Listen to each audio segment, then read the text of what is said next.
السلام علیکم ورحمۃ اللہ وبرکاتہ۔ ان الحمد للہ نحمده ونستعینه ونستغفره ونعوذ باللہ من شرور انفسنا ومن سیئات اعمالنا من يهده اللہ فلا مضل له ومن يضلل فلا هادی له واشهد ان لا الہ الا اللہ وحدہ لا شریک له وأشهد أن محمدًا عبده ورسوله أما بعد فإن خير الحديث كتاب الله وخير الهدي هدي محمد صلى الله عليه وسلم وشر الأمور محدثاتها وكل محدثة بدعة وكل بدعة ضلالة وكل ضلالة في النار فأعوذ بالله من الشيطان الرجيم بسم اللہ الرحمن الرحیم یا ایہا الذین آمنوا اتقوا اللہ حق تقاتہ ولا تموتن الا وانتم مسلمون یا ایہا الناس اتقوا ربکم الذی خلقکم من نفس واحدہ وخلق منها زوجها وبث منہما رجالا کثیرا ونساء واتقوا اللہ الذی تساءلون به والارحام ان اللہ کان علیکم رقیبا یا ایہا الذین آمنوا اتقوا اللہ وقولوا قولا سدیدا یصلح لکم اعمالکم ویغفر لکم ذنوبکم ومن یطع اللہ ورسولہ فقد فاز فوزا عظیما۔ محترم حاضرین، بزرگوں، نوجوانوں، معصوم بچوں اور پردہ نشین باوقار ماؤں، بہنوں اور بیٹیوں،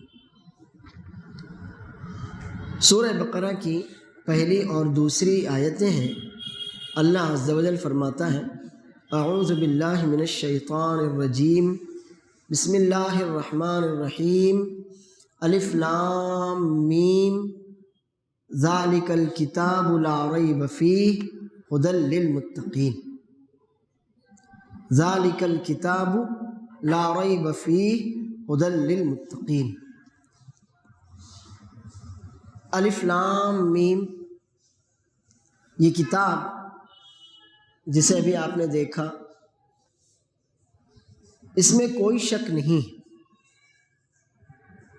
اللہ کی طرف سے اترا ہوا یہ کلام ہے، اللہ عز و جل کی جانب سے نازل کی ہوئی یہ برحق کتاب ہے، اور یہ ہدایت تو ویسے رہنمائی اس میں سب کے لیے ہے، راہ سب کو دکھاتی ہے، لیکن فائدہ وہی اٹھاتے ہیں جنہیں فائدہ اٹھانے کا احساس ہو، جن کے دلوں میں فائدہ اٹھانے کا جذبہ ہو، اللہ کا ڈر ہو، اللہ عز و جل پر ایمان، یقین کامل، بھروسہ اور اعتماد ہو، وہی لوگ ہیں جو اس کتاب سے فائدہ اٹھاتے ہیں۔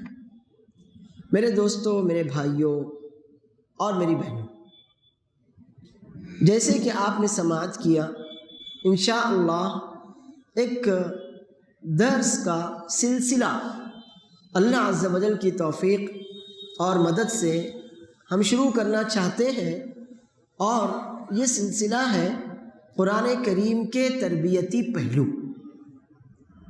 سلسلے کا مطلب ہوتا ہے کڑی در کڑی، یعنی صرف یہ نہیں کہ ہم نے آج اس ٹاپک پر درس دیا اور بات پوری ہو گئی، نہیں، ایسا نہیں ہوگا۔ یہ دروس کا انشاءاللہ ایک سلسلہ ہوگا جو اللہ عز و جل کی مشیت، اس کی توفیق سے ہر ہفتے یا جیسے اللہ عز و جل مناسب سمجھے آپ کے سامنے پیش کیا جائے گا۔ اس کے جو عنوان آپ نے سنا، دو پہلو ہیں، ایک ہے قرآن کریم، یہ قرآن کریم جو آپ کے سامنے ہے، اور دوسرا ہے قرآن کریم کے تربیتی پہلو۔ کیا ہی بہتر ہو کہ اگر آپ اپنے ساتھ پین، نوٹ بک لے کر بیٹھیں، بہت بہتر ہوگا۔ انشاءاللہ بہت ممکن ہے کہ اللہ عز و جل جو بھی ہمیں توفیق دے، جو اللہ رب العالمین ہمیں علم دے، ہم آپ کے سامنے رکھیں تو پوائنٹ وائز وہ ساری باتیں آپ کے سامنے انشاءاللہ آئیں گی، انہیں سمجھنا، انہیں یاد رکھنا اور پھر ان کے اعتبار سے خود رہنمائی حاصل کرنا آپ کے لیے اللہ عز و جل کی توفیق سے ممکن ہو سکے گا۔ آج کا ہمارا یہ درس بیسک فاؤنڈیشن درس، یعنی اس میں ہم براہ راست آپ کو یہ نہیں بتا رہے ہیں کہ قرآن کریم کے تربیتی پہلو کیا ہیں، ہم آپ کو یہ بتانا چاہتے ہیں کہ قرآن کریم خود کیا ہے، اور قرآن کریم کیا صرف علم اور تعلیم کی کتاب ہے، یا علم، تعلیم، نظام، سسٹم اور قانون کے ساتھ ساتھ یہ کتاب ہماری تربیت بھی کرتی ہے۔ قرآن کریم کیا ہے؟ قرآن کریم اللہ تعالیٰ کا کلام ہے، اور کلام کا مطلب ہوتا ہے گفتگو، بات چیت۔ کلام کا مطلب ہوتا ہے گفتگو، بات چیت۔ اب قرآن کریم اللہ کا کلام ہے، یعنی اللہ کی بات ہے، آسان الفاظ میں۔ اب آپ یہ کہیں گے کہ یہ کیسے ممکن ہے؟ اللہ عز و جل کے لیے ناممکن کیا ہے؟ پہلے تو آپ یہ ثابت کیجیے۔ دوسری بات یہ ہے کہ اللہ عز و جل کی بہت سی صفات، اللہ رب العالمین کی بہت سی صفات ہیں۔ وہ دیکھتا ہے، وہ سنتا ہے، وہ علم رکھتا ہے، وہ اچھے بندوں سے، نیک بندوں سے محبت کرتا ہے، نافرمان لوگوں سے نفرت کرتا ہے، اچھے کاموں کو پسند کرتا ہے، برے کاموں کو ناپسند کرتا ہے۔ اللہ عز و جل بات کرتا ہے، اللہ رب العالمین سب سے بلند ہے۔ اللہ تعالیٰ روزانہ رات کے آخری تیسرے پہر میں پہلے آسمان پر اترتا ہے۔ اللہ عز و جل ہنستا ہے، اللہ وحدہ لا شریک ناراض بھی ہوتا ہے، اللہ تعالیٰ کا چہرہ ہے۔ اب یہ بہت سی صفات جو میں نے آپ کے سامنے رکھی، چونکہ خود اللہ عز و جل نے کہا کہ یہ اس کی صفات ہیں، یا رسول اللہ صلی اللہ علیہ وسلم نے اپنی احادیث مبارکہ میں بتایا کہ یہ اللہ تعالیٰ کی صفات ہیں۔ اس کے علاوہ اور بھی بہت سی صفات ہیں۔ تو ہمارا کیا فرض ہوتا ہے؟ ہمارا فرض یہ ہوتا ہے کہ چونکہ اللہ نے کہا اس لیے ہم نے ایمان رکھا، چونکہ رسول اللہ صلی اللہ علیہ وسلم نے فرمایا اس لیے ہم نے اپنا سر جھکا دیا، تسلیم کر لیا، اس کی تصدیق کر دی۔ کیسے، کیوں، کس طرح؟ نہیں، نہ ہم تشبیہ دیں گے، نہ مثال بیان کریں گے، نہ اللہ کی ان صفات کو ختم کریں گے، اور نہ ہی ان کے غلط سلط معانی بیان کریں گے۔ ہم ایسا کچھ نہیں کر سکتے۔ مثلا ایک تو یہ ہے کہ اللہ عز و جل نے کہا اس کا چہرہ، تو ہم کہیں نہیں چہرہ کیسے ہوگا، چہرہ نہیں، اللہ کی رضا ہے، تو یہ ختم کر دینا ہوا، اللہ کی صفت کو ختم کرنا ہوا۔ اللہ عز و جل کہتا ہے اس کے ہاتھ ہیں، اب میں کہوں نہیں اللہ کے ہاتھ کیسے ہو سکتے ہیں، وہ تو اللہ کی قدرت۔ تو میں نے کیا کیا، اس لفظ کو اس کے اصلی معنی سے ہٹا دیا۔ کوئی کہ اللہ عز و جل پہلے آسمان پر کیسے اترتا ہے، کوئی بتایا کہ دیکھو ایسے ایسے اترتا ہے، تو یہ تشبیہ ہے۔ تو یہ جو چیزیں ہیں نا، اللہ کے لیے مثال بیان کرنا، اللہ کی کسی بھی صفت کو کسی بھی چیز سے تشبیہ دینا، یا اللہ کی صفات کو ختم کر دینا، یا ادھر ادھر کے معانی بیان کرنا، ان کو کہا جاتا ہے تعطیل۔ ختم کر دیا آپ نے، تأویل، معنی بدل دیے آپ نے، تمثیل، مثال بیان کی آپ نے، اور تشبیہ بیان کی آپ نے۔ تو اللہ عز و جل کی صفات میں ان میں سے کوئی بھی چیز جائز نہیں ہے، بس آپ کو تسلیم کرنا ہے جیسے اللہ نے اور اس کے رسول صلی اللہ علیہ وسلم نے بیان فرمایا ہے۔ آپ کہیں گے اللہ عز و جل کا چہرہ ہے، جیسے اس کی ذات کے لیے لائق ہے، اس کی شان کے لیے مناسب ہے۔ اللہ تعالیٰ بات کرتا ہے، کیسے بات کرتا ہے اس نے بتایا کیا؟ نہیں، اس نے نہیں بتایا، تو بس ہم یہ ایمان رکھیں گے کہ اللہ بات کرتا ہے، کلام کرتا ہے، کیسے یہ ہم نہیں جانتے، بس جیسے اس کی ذات کے لائق ہوگا، مناسب ہوگا، اس طرح سے اللہ تعالیٰ بات کرتا ہے۔ امام مالک رحمہ اللہ کی مجلس میں ایک شخص آئے اور کہا کہ اللہ عز و جل عرش پر مستوی ہونا یعنی بلند ہونا، ہرگز ترجمہ نہیں کرنا اوپر بیٹھا ہے، نہیں نعوذ باللہ، آپ کو کس نے کہا بیٹھا ہے؟ کھڑا ہے نہیں، آپ سے کس نے کہا اللہ تعالیٰ کھڑا ہے یا بیٹھا ہے؟ نہیں، اللہ نے کہا مستوی، اور الرحمن علی العرش استوى، اور مستوی ہونے کا معنی ہوتا ہے بلند ہونا، اوپر ہونا۔ مستوی ہونے کا معنی ہوتا ہے بلند ہونا، اوپر ہونا۔ تو انہوں نے، اس شخص نے امام مالک سے پوچھا کہ اللہ عز و جل جو عرش پر مستوی ہے، کیسے وہ مستوی ہے؟ یعنی کچھ مثال بیان کیجئے، تشبیہ دیجئے، کچھ تو بتائیے۔ تو امام مالک نے کہا الاستواء معلوم والکیف مجہول والایمان بہ واجب والسؤال عنہ بدعہ۔ دیکھو، استوا کا معنی آپ کو معلوم ہے نا، کہ استوا کا معنی ہوتا ہے بلند ہونا، آپ کو معلوم ہے نا؟ جی ہاں، آپ کو معنی معلوم ہے، اللہ بلند ہے، لیکن کیسے؟ تو اللہ نے بتایا کہ کیسے ہے۔ لہٰذا جب اللہ نے اپنے بارے میں آپ کو کچھ نہیں بتایا تو اس چیز کا علم حاصل کرنے کا آپ کے پاس کوئی ذریعہ باقی بچا کیا؟ نہیں باقی بچا۔ تو کیفیت مجہول ہے، ہم نہیں جانتے، ہم یہی کہیں گے اللہ عز و جل کے لیے جیسے مناسب ہوگا ویسے۔ اس پر ایمان رکھنا ہمارے لیے واجب ہے، اس پر ایمان رکھ کے بغیر تو چارہ نہیں۔ اور اس کے بارے میں سوالات کرنا بدعت ہے۔ کیوں بدعت ہے؟ اس لیے کہ بدعت کی تعریف کیا ہے؟ بدعت کی تعریف یہی ہے، کوئی بھی وہ عمل جو نبی کریم صلی اللہ علیہ وسلم نے نہ کیا ہو، صحابہ کرام رضی اللہ عنہم سے جو عمل ثابت نہ ہو، اسی کو تو بدعت کہتے ہیں نا۔ تو بتائیے، صحابہ کرام نے کبھی سوال کیا کہ رسول اللہ صلی اللہ علیہ وسلم سے اللہ تعالیٰ کیسے ہے، اللہ کیسے مستوی ہے، اللہ کیسے ہنستا ہے، اللہ کیسے ناراض ہوتا ہے؟ صحابہ کرام نے کیے کہ سب سوالات نہیں کیے نا۔ تو اب اگر ہم کریں گے تو کیا ہوگا؟ یہ عمل بدعت ہوگا۔ تو اتنی تفصیل سے میں صرف ایک مسئلہ ثابت کرنے کے لیے آپ کے سامنے جو بات رکھی وہ یہی ہے کہ قرآن کریم اللہ کا کلام ہے، کلام۔ اب اللہ عز و جل بات کرتا ہے، کلام کرتا ہے، گفتگو کرتا ہے، کیسے؟ تو اگر میں آپ سے سوال کروں تو آپ کیا جواب دیں گے؟ یا کوئی آپ سے سوال کرے تو آپ کیا جواب دیں گے؟ ہے کوئی بھی ایک شخص جواب دے سکتا ہے یہاں پر مجھے؟ کوئی بھی؟ آپ نہیں جواب دے سکتے؟ جی آپ بتائیے۔ نہیں، ابھی ہم نے سمجھایا نا کہ اگر بھی پوچھے اللہ کیسے، جی اللہ کیسے کلام کرتا ہے؟ جیسے میں کلام کرتا ہوں تو مجھے ہونٹ ضروری ہے، زبان ضروری ہے، حلق ضروری ہے، پھر گوشت کا لوتھڑا جو حلق میں لٹکتا ہے جس کو آپ لوگ کوا کہتے ہیں وہ بھی ضروری ہے، وائس باکس ضروری ہے نا۔ تو کیا اللہ کے لیے بھی یہ سب چیزیں ضروری ہیں؟ نہیں، نعوذ باللہ، ہم یہ سب نہیں سوچیں گے۔ وہ سوچنا، وہ بولنا، وہ بیان کرنا ہمارا کام نہیں ہے۔ ہم کیا کہیں گے؟ اللہ کلام کرتا ہے، کیسے کرتا ہے؟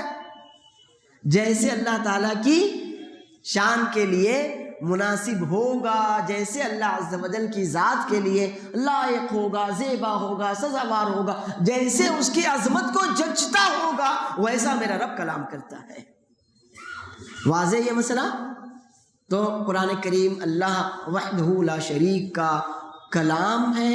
اللہ تعالیٰ فرماتا ہے وَإِنَّهُ لَتَنزِيلُ رَبِّ الْعَالَمِينَ نَزَلَ بِهِ الرُّوحُ الْأَمِينُ عَلَى قَلْبِكَ لِتَكُونَ مِنَ الْمُنذِرِينَ بِلِسَانٍ عَرَبِيٍّ مُبِينٍ۔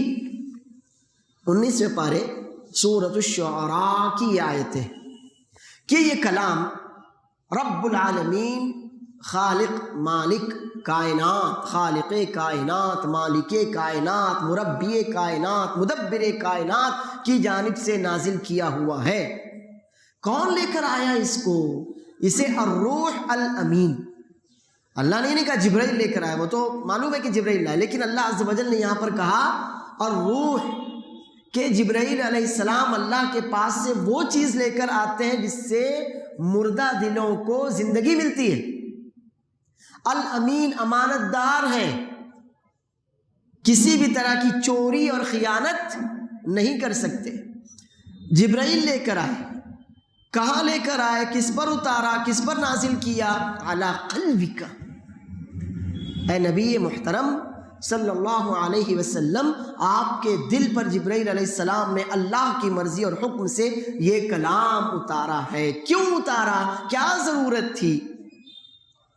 ضرورت یہ تھی کہ آپ اس کے ذریعے لوگوں کی رہنمائی کریں، لوگوں کی ہدایت کا فریضہ انجام دیں، لوگوں کو ان کے رب کی پسند ناپسند بتائیں، لوگوں کو ان کا دین سکھائیں، ان کی دنیا سکھائیں۔ اس لیے ہم نے قرآن کریم آپ پر اتارا ہے بلسان عربی مبین، صاف ستھری مضبوط انگلش میں ہے نا قرآن، ہندی میں، مراٹھی میں، کس زبان میں قرآن؟ پکا؟ تو یعنی قرآن سمجھنے کے لیے عربی تو سیکھنی پڑے گی نا۔ قرآن سمجھنے کے لیے کون سی زبان سیکھنی پڑے گی؟ اردو، ہندی، مراٹھی، کنڑ، انگلش، تمل، تیلگو، ملیالم، جس زبان میں یہ کلام پاک ہے وہ زبان سیکھنی پڑے گی۔ بغیر اس زبان کو سیکھے آپ نہ قرآن سمجھ سکتے ہیں اور نہ قرآن کے ذریعے دعوت اور ہدایت کا کام کر سکتے ہیں۔ اردو پڑھ پڑھ کر، انگلش پڑھ پڑھ کر اگر آپ یہ سمجھیں کہ میں قرآن کریم کو سمجھنے والا بن گیا اور میں پوری دنیا کے لیے داعی اور رہبر بن گیا، تو یہ آپ کی کیا کہلائے گی؟ بے وقوفی۔ غلط فہمی تو جانے دیجیے، کسی کو بھی ہو سکتی ہے، غلط فہمی تو عقل مندوں کو بھی ہوتی ہے۔ کیا کہلائے گی یہ چیز؟ بے وقوفی کہلائے گی، غلط فہمی نہیں کہلائے گی، ٹھیک ہے نا؟ تو اللہ فرماتا ہے بلسان عربی مبین، قرآن کریم صاف ستھری، مبین کا مطلب ہوتا ہے واضح، مضبوط، جس میں کوئی ادھر ادھر کی پیچیدگی نہ ہو۔ قرآن کریم کیسا کلام ہے جس میں کسی بھی طرح کی پیچیدگی نہیں ہے، صاف ستھری عربی زبان میں اللہ عز و جل نے اپنا کلام پاک نازل کیا ہے۔ اب یہ قرآن کریم، اس کی شروعات جو ہمارے سامنے یہاں پر قرآن کریم موجود ہے، محفوظ ہے، لکھا ہوا ہے، اس کی شروعات آپ دیکھ ہی سکتے ہیں الحمدللہ رب العالمین سے ہوتی ہے، ٹھیک ہے؟ ٹھیک ہے نا؟ کسی کو کوئی شک ہے تو دیکھیے مجھے بتائیے کہ نہیں ایسا نہیں ہے شیخ، پکا؟ کہاں سے شروعات ہو رہی ہے؟ الحمدللہ رب العالمین سے شروعات ہو رہی ہے، اور اس کا اختتام بھی جان لیجئے۔ دیکھیے آپ، قل اعوذ برب الناس ہے، سورۃ الناس ہے نا، من الجنۃ والناس ہے نا، تو قرآن کریم کا ڈیفینیشن آپ لکھیے۔ قرآن کریم اللہ تعالیٰ کا وہ کلام ہے جو جبرائیل علیہ السلام کے واسطے سے نبی مکرم رسول محترم رحمت للعالمین صلی اللہ علیہ وسلم پر، ابھی اتنا لکھیے، آگے کی بات آنے والی، آگے کی بات آنے والی ہے۔ کیا آنے والی ہے؟ كَذَلِكَ لِنُثَبِّتَ بِهِ فُؤَادَكَ وَرَتَّلْنَاهُ تَرْتِيلًا، یہ بات آنے والی ہے۔ کفار یہ سوال کرتے تھے کہ یہ کیا اتنی سی آیتیں لے کر آتے ہو، پورا قرآن اکٹھا کیوں نہیں لاتے؟ پورا قرآن جو بھی ہے تمہارا وہ پورا اکٹھا کیوں نہیں لاتے؟ تو اللہ عز و جل جواب دیتا ہے، اس کا جواب یہ ہے کہ جب جیسی ضرورت ہوتی ہے ہم قرآن کریم نازل کر کے آپ کے دل کو ڈھارس بندھاتے ہیں، آپ کے دل کو تسلی، حوصلہ، ہمت بندھاتے ہیں۔ اب آپ پوچھیں گے ایسا کیسے ہو سکتا ہے؟ جی، ایک تو یہ ہے کہ میں آپ کو دے دوں، جاؤ یہ لے جاؤ، جیسے موسیٰ علیہ السلام کو دیا لے جاؤ، یہ ہے نا؟ اب جب بھی ضرورت ہوگی کھولنا اس کو، دیکھنا اچھا ایسا ہے،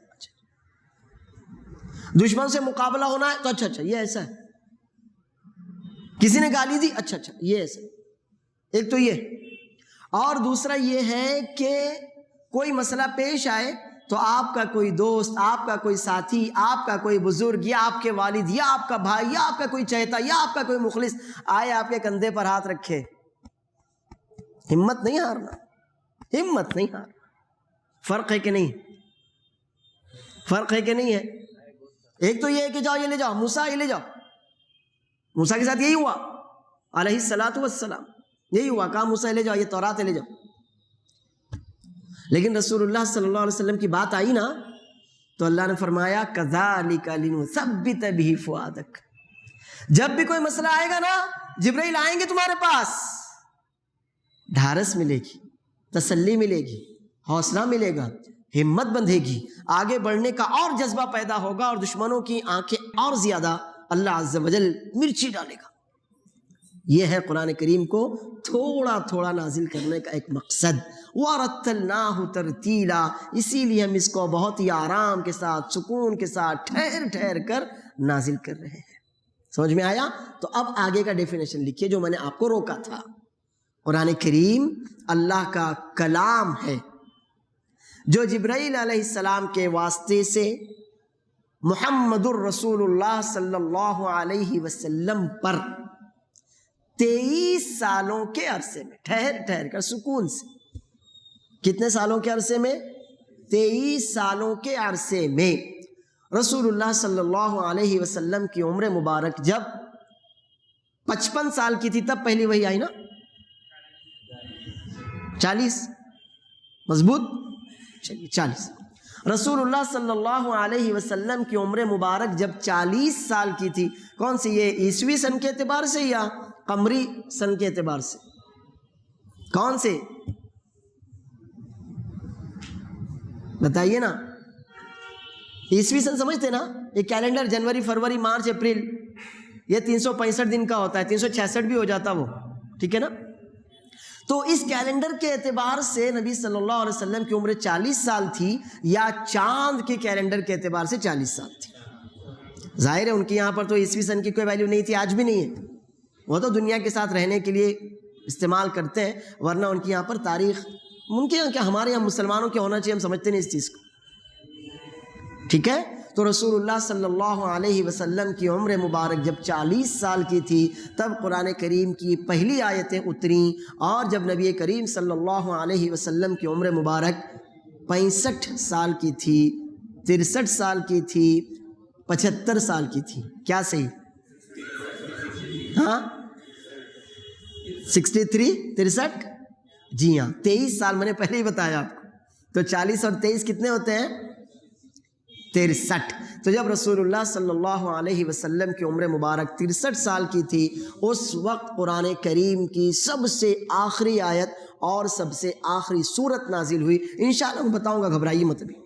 اب آپ سوچیں گے وہ پہلی آیت کون سی ہو تو معلوم ہے، لیکن آخری سورت کون سی ہو تو نہیں معلوم، آخری آیت کون سی ہے نہیں معلوم، گھبرائیے مت، بتاؤں گا انشاءاللہ۔ تو ڈیفینیشن پورا کیجئے۔ ڈیفینیشن کو عربی میں کہتے ہیں تعریف۔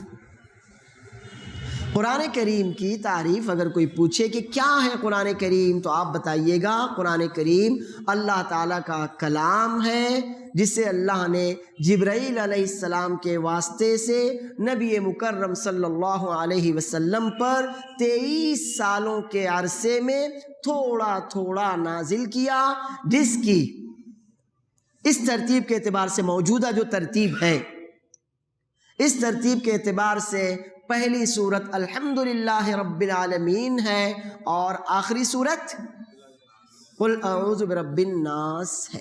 یہ ہے قرآن کریم کا ڈیفینیشن، ٹھیک ہے؟ لکھا آپ لوگوں نے؟ لکھا؟ یاد ہو گیا آپ لوگوں کو؟ کیا آپ میں سے کوئی بتا سکتا ہے قرآن کا ڈیفینیشن؟ جی بتائیے۔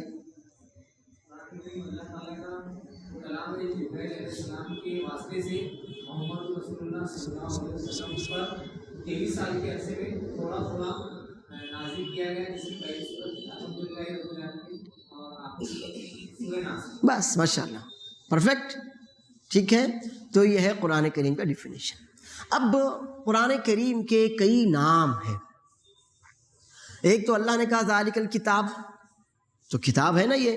اب آپ کہیں گے آپ نے ابھی تو آپ نے کہا تھا کلام ہے، اور اگر کلام ہے تو کتاب کیسے ہے؟ تو چونکہ یہ لکھا ہوا ہے اس لیے کتاب ہے۔ ہم لکھے ہوئے کو پڑھتے ہیں نا تو اسی کو کتاب کہتے ہیں۔ کتب یکتب کتاباً عربی زبان کا لفظ ہے، جس کا مطلب ہوتا ہے لکھنا۔ تو کتب یکتب کتاباً و کتابتاً، اس کا مطلب ہوتا ہے لکھنا۔ تو چونکہ قرآن کریم میں لکھا ہوا ہے نا، اس لیے اس کو کتاب کہتے ہیں۔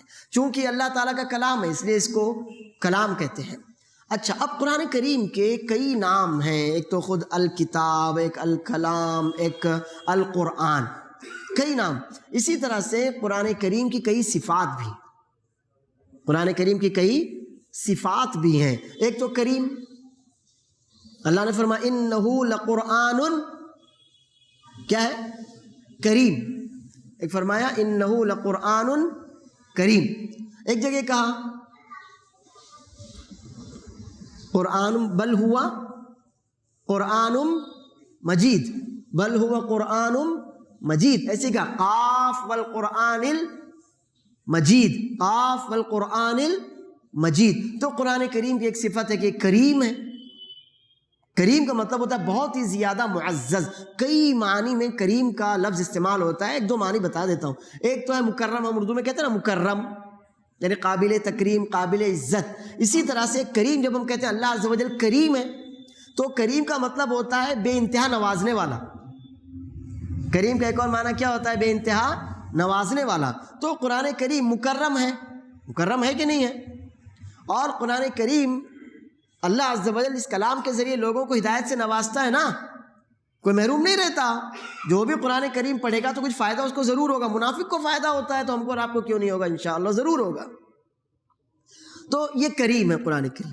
اسی طرح سے مجید، مجدہ کا مطلب ہوتا ہے بزرگ ہونا، مشرف ہونا، معزز ہونا، دوسروں سے بلندتر ہونا، اس کو کہتے ہیں مجید. اسی طرح سے قرآن کریم کی ایک اور صفت یہ ہے کلام، کلام رب العالمین. یہ اللہ تعالیٰ کا کلام ہے، اور جس کا کلام ہے تو ظاہر ہے کہ جب اللہ عز و جل کی ذات بلند تر ہے تو اسی طرح سے اس کا کلام بھی بلند تر ہے. یہ قرآن کریم کی صفات ہیں.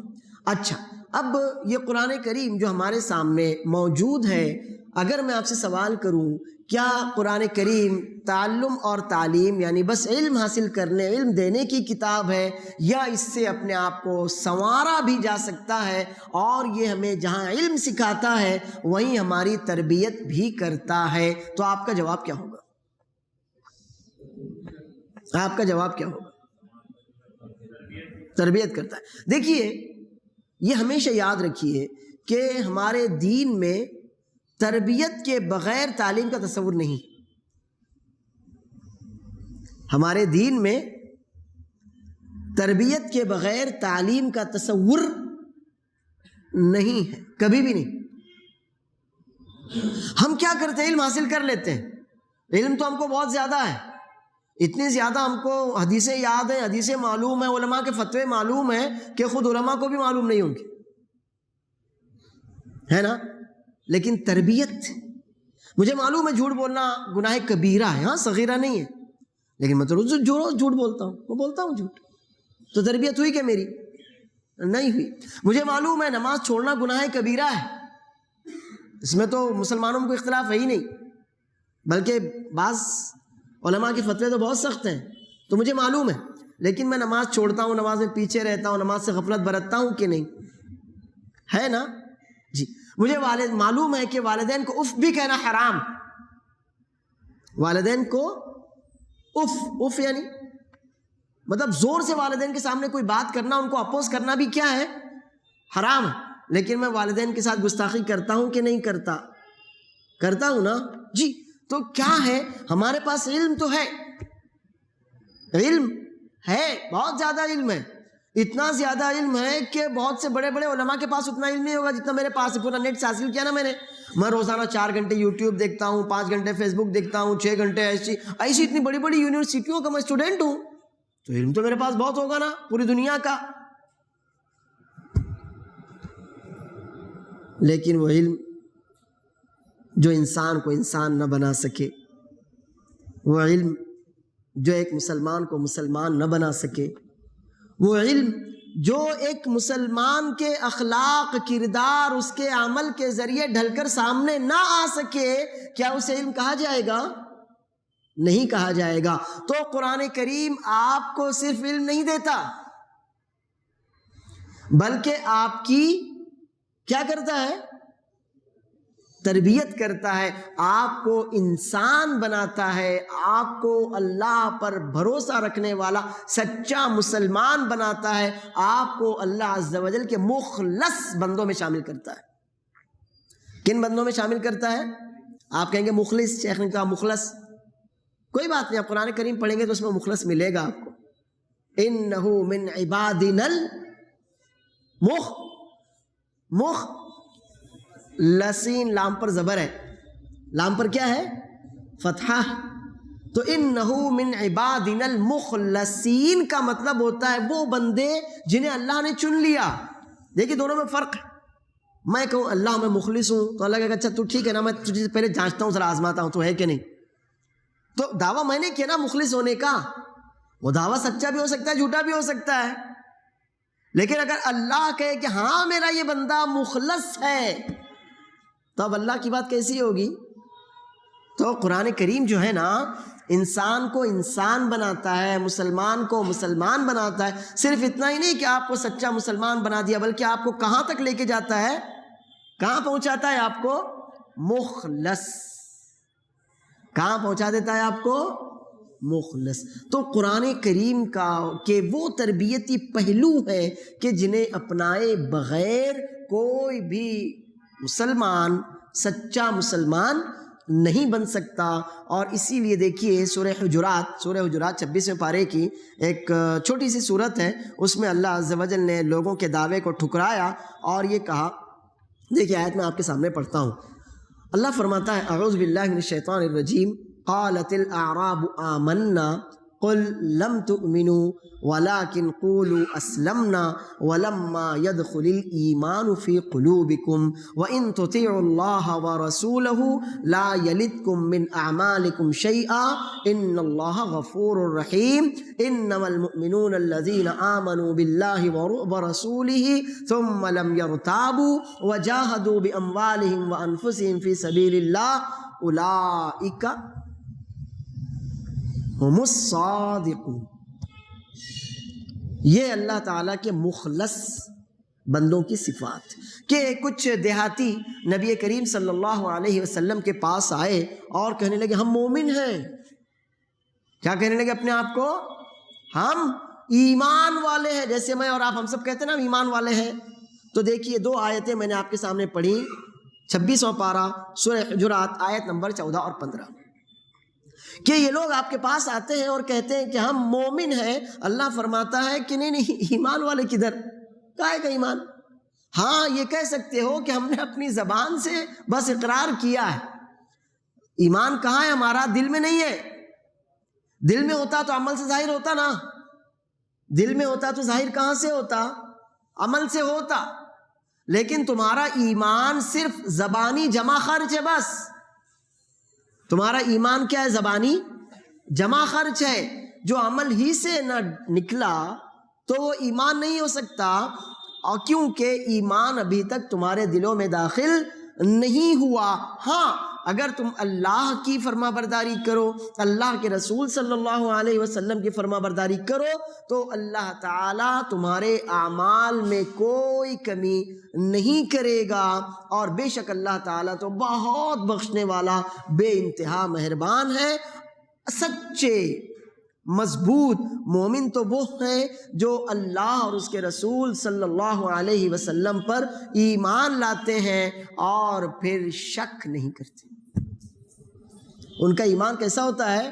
سچا ہوتا ہے، اپنے ایمان میں، اپنے قول میں، اپنے قرار میں، اپنے عقیدے میں مضبوط ہوتے ہیں، اور اپنی جانوں اور مالوں سے اللہ تعالیٰ کے راستے میں جہاد کرتے ہیں۔ یہی تو سچے مومن ہیں، یہی تو سچے مومن ہیں۔ ان دو آیتوں کی آپ تفسیر پڑھیں گے تو انشاءاللہ آپ پائیں گے کہ اللہ عز و جل یہ کہنا چاہتا ہے کہ آپ اگر سچے مومن ہیں تو آپ کا ایمان آپ کے دل سے اتر کر آپ کے اعمال کے ذریعے اللہ کے سامنے پہنچنا چاہیے۔ آپ اگر سچے مومن ہیں تو آپ کا ایمان آپ کے دل سے نکل کر آپ کے اعضاء کے ذریعے، آپ کے عمل کے ذریعے اللہ تعالیٰ کے سامنے پہنچنا چاہیے۔ تو یہی ہے قرآن کریم کی دعوت کہ آپ علم تو حاصل کیجئے، لیکن اس علم کے ساتھ ساتھ اپنی ذات کی تربیت بھی کیجئے. یعنی جو علم حاصل کیا آپ نے اس کے اعتبار سے آپ اپنی ذات کو سنواریے. تربیت اسی کا نام, تربیت اسی کا نام ہے. کیا تربیت یعنی کیا؟ تربیت اللہ عز و جل کی صفت ہے رب, اور اسی سے قرآن کریم کی پہلی آیت الحمدللہ رب العالمین. رب کے کئی معنی ہوتے ہیں, ان میں سے ایک معنی ہوتا ہے تربیت کرنے والا, پرورش کرنے والا, پروان چڑھانے والا, آپ کو پوری طرح سے نکھارنے والا. تربیت کرنے والا, پرورش کرنے والا, پروان چڑھانے والا, آپ کو پورے طور پر نکھارنے والا. یہی تربیت کا معنی ہوتا ہے, ڈیفینیشن ہوتا ہے کہ کسی بھی چیز کو سنوار کر, نکھار کر اس کے کمال تک پہنچا دیا جائے. کسی بھی چیز کو سنوار کر, نکھار کر کہاں تک پہنچا دیا جائے؟ اس کے عروج تک, اس کے کمال تک, اس کی انتہا تک پہنچا دیا جائے. اس بات کی وضاحت میں قرآن کریم 26ویں پارے سورہ فتح, سورۃ الفتح کی آخری آیت ہے کہ قرآن کریم کی تربیت کیسی ہوتی ہے. اللہ عز و جل نے نبی کریم صلی اللہ علیہ وسلم اور صحابہ کرام رضی اللہ عنہم اجمعین کی تعریف میں ایک آیت اتاری ہے. آیتیں تو بہت سی ہیں, لیکن یہاں جو میں پڑھ رہا ہوں وہ اعوذ باللہ من الشیطان الرجیم محمد الرسول اللہ والذین معہ اشداء علی الکفار رحماء بینہم تراہم رکعا سجدا یبتغون فضلا من اللہ ورضوانا سیماہم فی وجوہہم من اثر السجود ذالک مثلہم فی التوراۃ ومثلہم فی الانجیل کزرع اخرج شطأہ فآزرہ فاستغلظ فاستوى علی سوقہ یعجب الزراع لیغیظ بہم الکفار وعد اللہ الذین آمنوا وعملوا الصالحات منہم مغفرۃ واجرا عظیما. یہ ہے قرآن کریم کی تربیت. بس اگر کوئی آپ سے پوچھے نا قرآن کریم کی تربیت کی زندہ جاوید مثال دو, تو آپ کچھ مت کیجئے, یہ ایک آیت اس کے سامنے رکھ دیجئے, بس کافی ہے آپ کے لیے. تو قرآن کریم کی تربیت کا چھوٹا سا نمونہ جو میں نے ابھی آپ کے سامنے پڑھا, 26واں پارہ سورۃ الفتح کی بالکل آخری آیت ہے. اللہ تعالیٰ فرماتا ہے محمد صلی اللہ علیہ وسلم اللہ کے رسول ہیں, اور وہ لوگ جو آپ کے ساتھ ہیں کافروں کے مقابلے میں سخت اور آپس میں انتہائی مہربان, شفیق اور ہمدرد ہیں. ہو حلقہ یاراں تو بریشم کی طرح نرم, اور رزم حق و باطل ہو تو فولاد ہے مومن. آپ ذرا اردو سیکھیے نا, اردو سیکھیے. ہو حلقہ یاراں تو بریشم کی طرح نرم, اور رزم حق و باطل ہو, حق و باطل کا مقابلہ ہو تو مومن کیسا ہے؟ فولاد ہے, فولاد. اور جب آپس میں ہوتے ہیں تو رحماء بینہم, شفیق ہیں, مہربان ہیں, ایک دوسرے سے پیار کرنے والے, ایک دوسرے کا تعاون کرنے والے, ایک دوسرے کی ہمدردی کرنے والے, ہاتھ بٹانے والے ہیں. یہ قرآن کریم کی تربیت ہے بس. ورنہ صحابہ کرام کیسے تھے ایمان سے پہلے آپ کو معلوم ہے. رسول اللہ صلی اللہ علیہ وسلم کی تربیت میں آنے سے پہلے کون کیسا تھا آپ کو معلوم ہے نا. لیکن یہ قرآن کریم کی تربیت تھی کہ اللہ عز و جل نے خود تعریف کی. آپ انہیں دیکھیں گے رکوع کی حالت میں ہے, سجدے کی حالت میں ہے, یہ ہمیشہ اللہ عز و جل کے فضل اور اس کی رضامندی کی طلب اور تلاش میں رہتے ہیں, اور ان کی نشانیاں ان کے چہروں پر سجدے کے نشان ہیں. ایک غلط فہمی دور کر لیجیے. چہروں پر سجدے کا نشان کا مطلب نہیں اتنا بڑا بڑا کالا کالا, پیلا پیلا, نیلا نیلا ہو جائے. نہیں, یہ کس نے کہا آپ سے؟ آپ نے کہیں رسول اللہ صلی اللہ علیہ وسلم کا حلیہ مبارک پڑھا ہوگا نا, کہیں سنا کہ نبی صلی اللہ علیہ وسلم کی پیشانے پر اتنا بڑا کالا گٹا تھا؟ کہیں پڑھا؟ کہیں سنا؟ یا ابو بکر یا عمر یا عثمان یا علی رضی اللہ عنہم اجمعین, یا معاویہ یا ابو سفیان, یا اور جتنے بھی معاویہ اور ابو سفیان کا نام خاص لیتا ہوں میں ہمیشہ. جی ہاں, یا اور جتنے بھی صحابہ کرام ہیں، عبداللہ بن عمر ہوں، عبداللہ بن عباس ہوں، نبی صلی اللہ علیہ وسلم کی زوجات مطہرات ہوں، عائشہ ہوں، خدیجہ ہوں، سودا ہوں، حفصہ ہوں، جتنے بھی مرد اور عورت صحابہ اور صحابیات ہیں، کیا کبھی آپ نے ان کی اس میں پڑھا بایوگرافی میں، ان کی سوانح حیات میں، ان کی سیرت میں، ان کے حلیے میں کہ ان کی پیشانیوں پر بڑے بڑے گٹے تھے؟ یہ غلط فہمی دور کر لیجیے، اس سے مراد گٹے وٹے نہیں ہیں، ورنہ سب سے زیادہ گٹے تو خود نبی صلی اللہ علیہ وسلم کو پڑھتے۔ اتنی لمبی نمازیں ہوتی تھیں کہ پیر سوج جاتے تھے۔ تو سوچیے اگر قیام اتنا لمبا تھا تو سجدے میں ایک بار تو سبحان ربی الاعلیٰ نہیں کہتے ہوں گے نا، لمبے سجدے، لمبے لمبے رکوع، لمبے لمبے سجدے۔ لیکن یہ نہیں ہے کہ اس سے مراد سجدے کے گٹے آپ کے چہرے پر پڑ جائیں، آپ کی پیشانی پر پڑ جائیں، لیکن اس کا معنی یہ ہے کہ آپ انہیں عاجزی برتتا ہوا دیکھیں گے۔ کیسا پائیں گے آپ ان کو؟ اللہ کے لیے عاجزی خضوع برتنے والے، اللہ کے حوالے اپنے آپ کو کر دینے والے آپ پائیں گے۔ اور کون کتنا عاجز ہے، کون کتنا متواضع ہے، کون کتنا متکبر ہے، اس کے چہرے سے، اس کے ہاؤ بھاؤ سے سمجھ میں آ جاتا ہے۔ کون کتنا متکبر ہے، اپنے آپ کو بڑا سمجھتا ہے، کون متواضع ہے، یہ اس کے چہرے سے، ہاؤ بھاؤ سے سمجھ میں آ جاتا ہے۔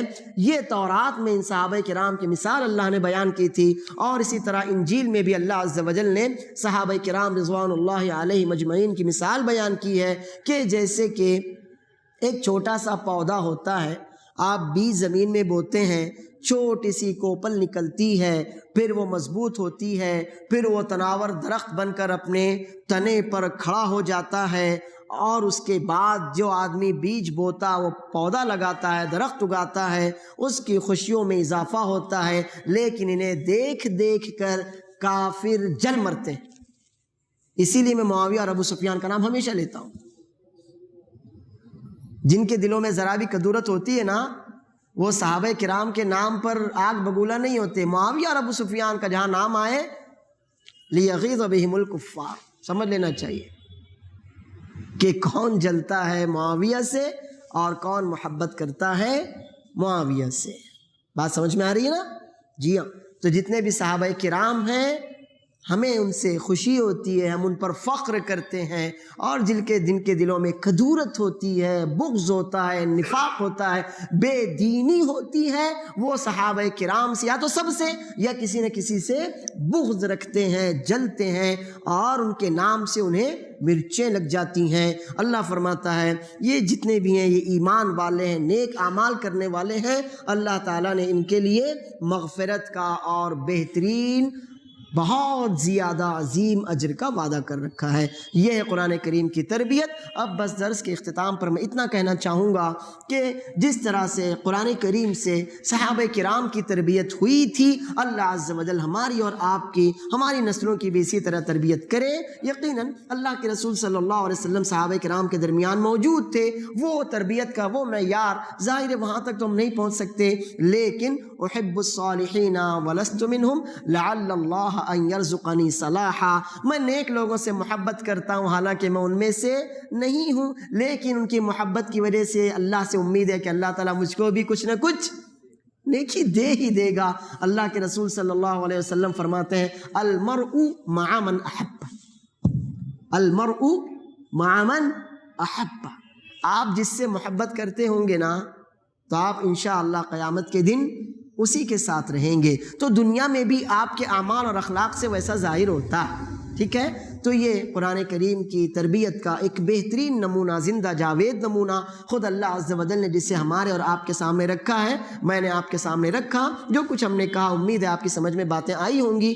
آج کا ہمارا یہ درس پہلا درس تھا، بنیادی درس تھا۔ انشاءاللہ اب اس کے بعد ہم بالکل پوائنٹ وائز آپ کے سامنے قرآن کریم کی تربیت کے پہلو رکھیں گے کہ کس طرح سے قرآن کریم میں انسانوں اور جنوں تربیت دونوں کی ہے، جن ہمارے تابع ہیں، کس طرح سے اللہ عز و جل کے اس کلام نے انسانوں کی تربیت کرتا ہے اور تربیت کرتا رہے گا، کس طرح سے ہم اپنے اعمال کو، اپنے اخلاق کو، اپنے کردار کو اس کلام پاک کے ذریعے سے سنوار اور سدھار سکتے ہیں۔ اللہ عز و جل ہم سب کو ان لوگوں میں شامل کرے جنہیں اس نے ہدایت دی ہے، ان لوگوں میں ہمارا شمار کرے جو ہدایت پر ثابت قدم رہتے ہیں، ان لوگوں میں اللہ ہمیں شامل کرے جو قرآن کریم کو اپنا رہنما، ہادی، رہبر تسلیم کرتے ہیں اور رسول اللہ صلی اللہ علیہ وسلم کے فرامین کے مطابق اپنے آپ کو قرآن کے حوالے کر دیتے ہیں۔ ربنا تقبل منا انک انت السمیع العلیم وتب علینا انک انت التواب الرحیم۔ سبحان ربک رب العزۃ عما یصفون وسلام علی المرسلین والحمد للہ رب العالمین۔